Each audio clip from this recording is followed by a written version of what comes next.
bersama antar agama dalam ikut memecahkan berbagai masalah yang dihadapi masyarakat. Menurut Mukti Ali, ada 4 macam bentuk dialog. Yang pertama, dialog kehidupan. Yang kedua, dialog kegiatan sosial. 3, dialog komunikasi pengalaman agama. Dialog untuk doa bersama. Dan dialog untuk berdiskusi masalah-masalah teologis. Ada beberapa konsep penting yang berkaitan dengan dialog akademik dalam rangka membangun hubungan antar agama di tengah masyarakat, yaitu yang pertama, adanya kesadaran akan ketidakterbatasan yang gaib, deabsolutisasi kebenaran, dan kesadaran yang melengkapi. Materi selanjutnya akan dilanjutkan oleh Sandi. Selanjutnya, hambatan dialog antar agama. Di sini ada beberapa hal yang sering menghalangi terselenggaranya dialog. Yang pertama, merasa diri sudah sangat sempurna sehingga tidak ada lagi tempat atau celah untuk masuk di dalamnya. Dan yang kedua, sikap yang paling berbahaya dalam dialog adalah kecurigaan atau prasangka negatif. Dan yang tiga, perbedaan budaya merupakan tantangan tersendiri untuk menjalin dialog. Dan yang keempat, ketidakadaan toleransi seringkali berkaitan dengan faktor-faktor politik, ekonomi, ras, dan etnis, serta perebutan wilayah dan kekuasaan sering muncul ke permukaan menjadi penghambat terwujudnya dialog. Dan selanjutnya, pernikahan beda agama. Di dalam Islam sangat menganjurkan pernikahan dan melarang hidup membujang atau tabatul dalam rangka menjauhi dunia. Bahkan dalam salah satu hadis, Nabi menyatakan bahwa pernikahan merupakan sunnah beliau dan barang siapa yang membenci pernikahan, maka bukanlah termasuk umatnya. Dengan anjuran nikah ini, ajaran Islam di satu sisi menyesuaikan kebutuhan biologis manusia dan di sisi lain tetap menjaga harkat dan martabat sebagai manusia. Sehingga dalam menyalurkan kebutuhan biologisnya harus dengan cara yang baik dan terhormat.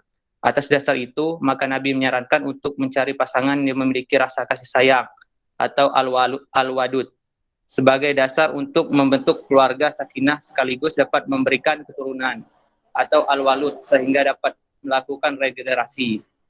Dan pernikahan beda agama dirujukan pada ayat Al-Quran Al-Baqarah ayat 221 yang isinya, dan janganlah kamu nikahi perempuan musyrik sebelum mereka beriman. Sungguh hamba saya perempuan yang beriman lebih baik daripada perempuan musyrik, meskipun dia menarik hatimu.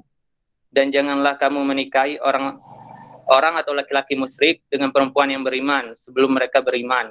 Sungguh hamba saya laki-laki yang beriman lebih baik daripada laki-laki musyrik, meskipun dia menarik hatimu.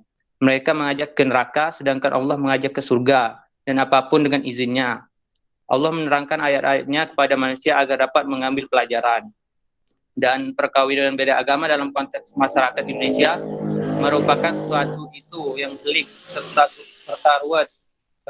ruwetan tersebut tidak saja dari kacamata doktriner, melainkan disinyalir menimbulkan saling curiga antar pemeluk agama karena dianggap sebagai salah satu strategi merekrut mengikut agama tertentu. Untuk itu, perbincangan sekitar perkawinan beda agama dalam konteks Indonesia haruslah dilihat dari kerangka kerukunan hidup antar umat beragama yang profesional.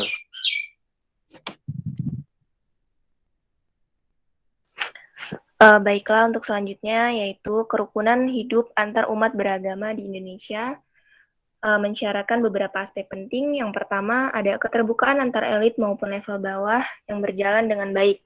Yang kedua, adanya saling pengertian antara pemeluk agama.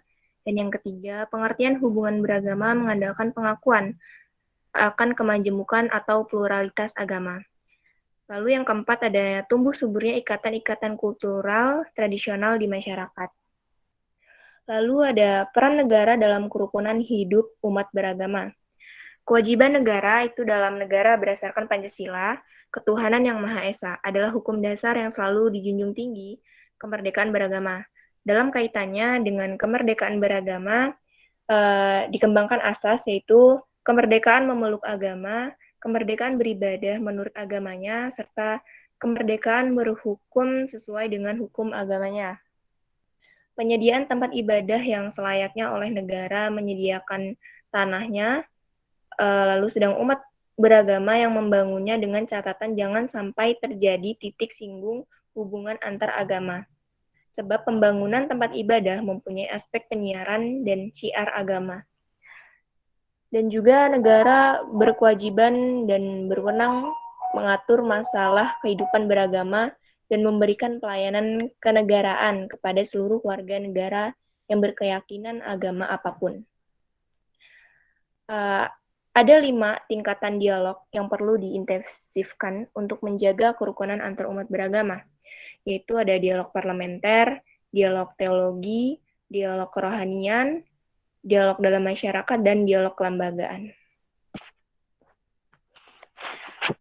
Cukup sekian presentasi dari materi kelompok 7. Apabila dari teman-teman yang kurang paham atau ingin bertanya, kami persilakan. Assalamualaikum warahmatullahi wabarakatuh. Waalaikumsalam warahmatullahi wabarakatuh.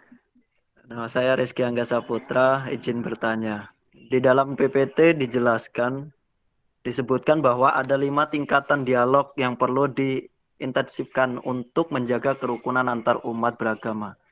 Nah, menurut kelompok kalian atau Anda, di dialog manakah yang paling penting dan paling berpengaruh dalam menjaga kerukunan umat beragama tersebut? Mungkin cukup sekian. Wassalamualaikum warahmatullahi wabarakatuh.